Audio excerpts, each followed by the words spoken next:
Kinakain na ng korupsyon ang ating mga pondo, pati ang ating ekonomiya.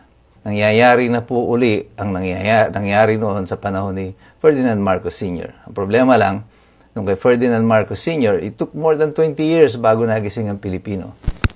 Dito sa ngayon, sa kanyang anak, 3 taon pa lang, ay mukhang tinalo pa natin yung 20 taon sa ilalim ni Ferdinand Marcos Sr. The American government, through the US State Department, ay na-flag down na ang Pilipinas at sinasabi na nga yung corruption ang number one na issue natin kung bakit ang foreign investments ay mabagal na pumapasok dito sa Pilipinas. Eventually, foreign investments will stop coming into the Philippines. Eventually, factories will be closing, businesses will be losing. Noong isang araw, sinabi ko sa inyo na ang epekto nitong perception ng corruption sa atin ay tatawid sa ating ekonomiya.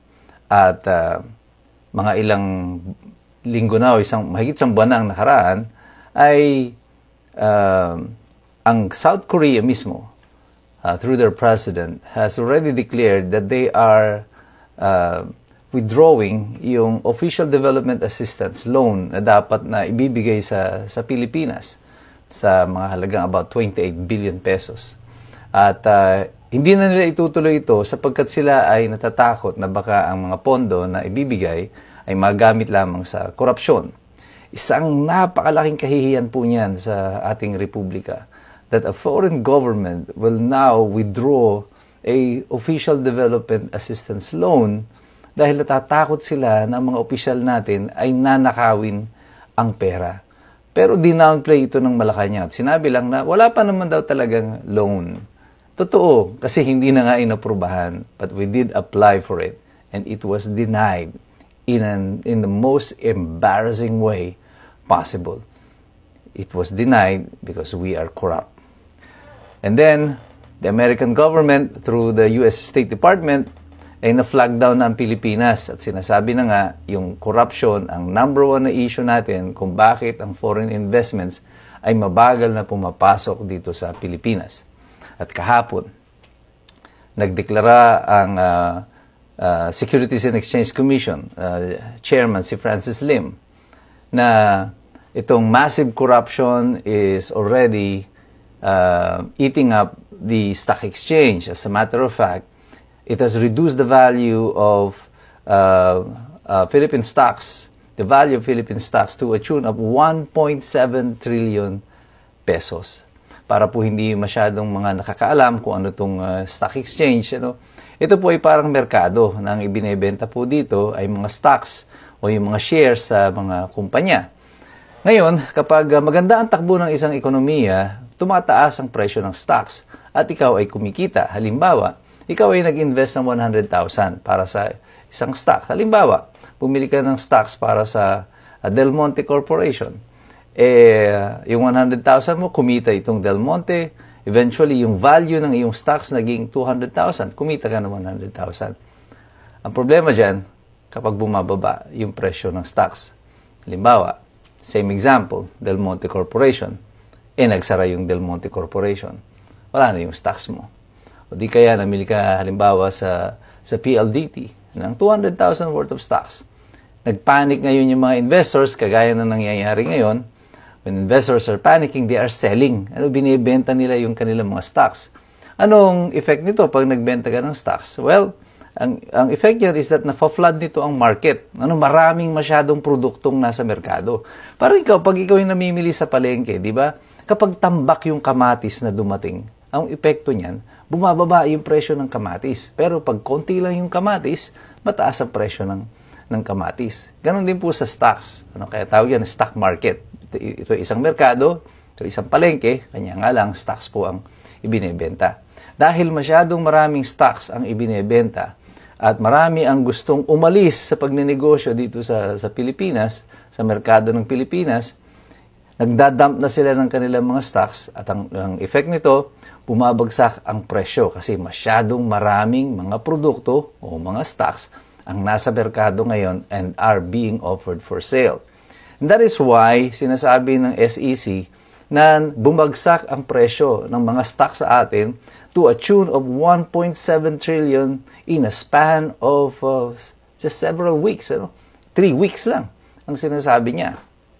And it was picked up by the media already. Na-report na siya ng ilang news outlets. Although very, very minimal yung pick up nila dun sa information. Wala ka madidinig na masyado.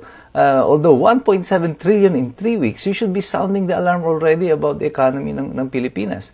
But nonetheless, ikinover pa rin ng ilang media outlets, sa mga dyaryo.